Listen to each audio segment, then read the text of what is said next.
because he was like...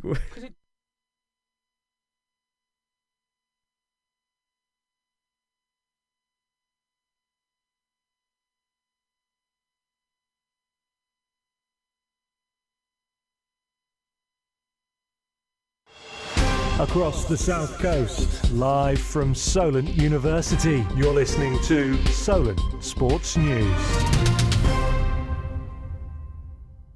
Good afternoon, it's 3 o'clock, I'm Max Freeman, and these are your Solent Sports News headlines.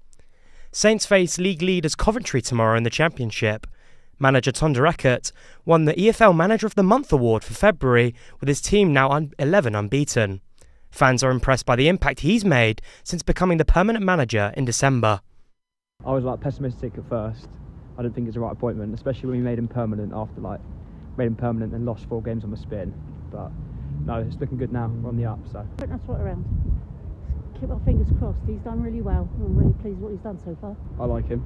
He's more my manager than most. A lot of people wanted a hardcore manager to get in. In non-league, Sholing face Chertsey tomorrow in the South Premier Division, looking to take advantage of their game in hand and catch Poole Town, who are in the playoff places. Our reporter Sam Fryer spoke to Pool's chairman, Chris Reeves, about what happens behind the scenes. Birmingham, Wrexham and now Dagenham.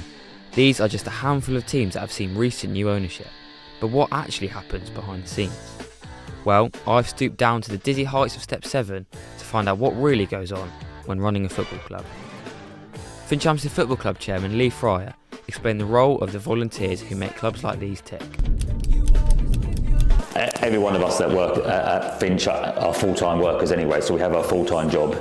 And then I would say, it's probably 2 or 3 hours every evening you're doing something about football. And then weekends, we'll be up here from 7:30 in the morning doing pitch inspections, opening up. All of us still coach teams as well, so we'd go off do our coaching.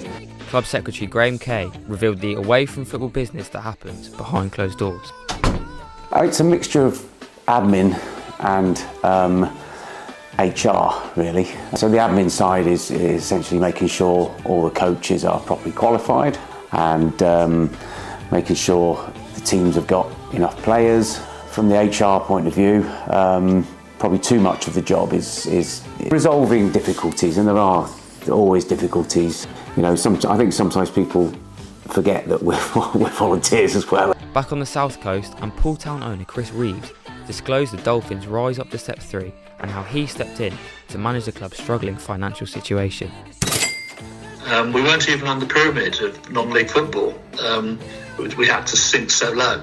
We wanted to keep our profile as high as possible on the basis that one day, we would get a chance to come back. When the club went into liquidation, I was mortified, and that's when I started to put feelers out, and I managed to get Clive and Arthur Robbins interested, and then, as I say, we bought the club back. Obviously, it is a business, and if you don't make ends meet, then you go under. So that side of things occupies our thoughts every single solitary day of the week. Away from the celebrity glamour of Ryan Reynolds, Tom Brady, and KSI. It's the local heroes that are the life and blood of clubs across the non-league scene. Sam Fryer, Solent Sports News. Southampton boxer Ryan Garner is back in the ring tomorrow night. He's up against Christian Belima from Mexico in a lightweight fight in Dublin. The Daily Echo's George Rees-Julian says it's a huge night for Garner.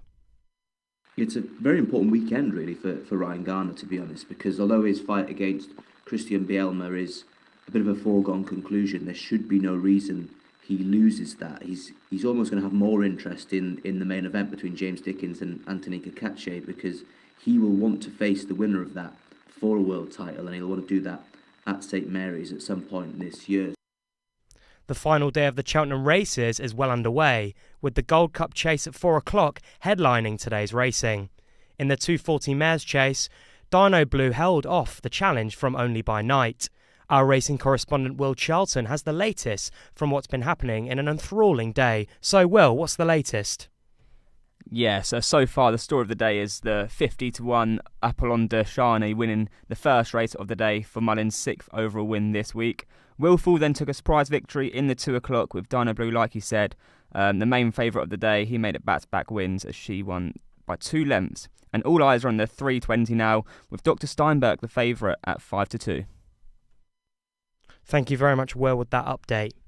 All eyes are on Jukebox Man in the Cheltenham Gold Cup at 4 o'clock.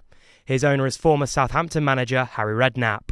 He's looking to add the Cheltenham showpiece to his King George win in December. Standing in the way is favourite Gaelic Warrior, along with last year's winner, I Know the Way You're Thinking. The World Baseball Classic quarter-finals start tonight, with the United States taking on neighbours Canada in Houston, headlining the 2 games. USA manager Mark DeRosa says despite an elimination scare with the loss to Italy, his side are ready to face the Canadians. Yeah, new lease on life for the boys. Certainly. I put ourselves in a tough spot, tip our hat to Vinny Pasquantino and Italy, truly. Went into that game a little overly confident and got a huge wake-up call, and we turn the page and go to Canada. Bottom line, the guys are fired up to be in that room and get rolling. The Dominican Republic take on South Korea in Miami in today's other matchup. France, Scotland and Ireland can all win the Six Nations title heading into tomorrow's finale. Super Saturday's action begins in Dublin, with Ireland hosting the Scots for the Triple Crown. Scotland manager Gregor Townsend says it will be a different test to last week's victory over the French.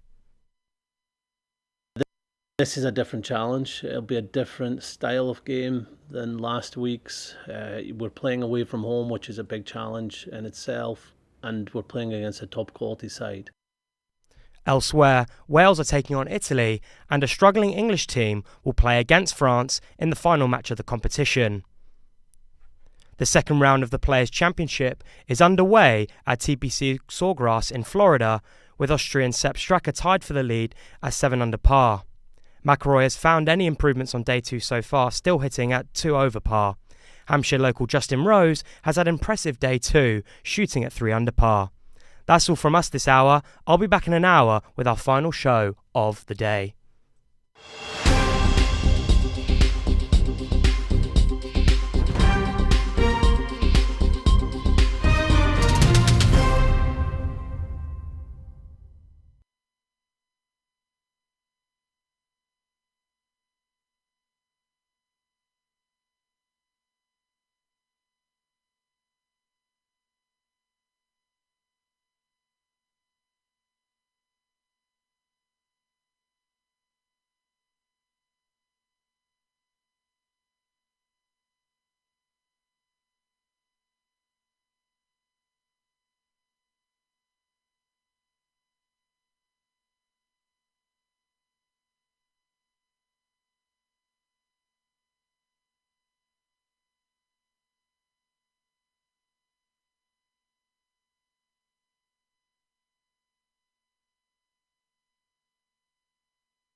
I was like pessimistic at first.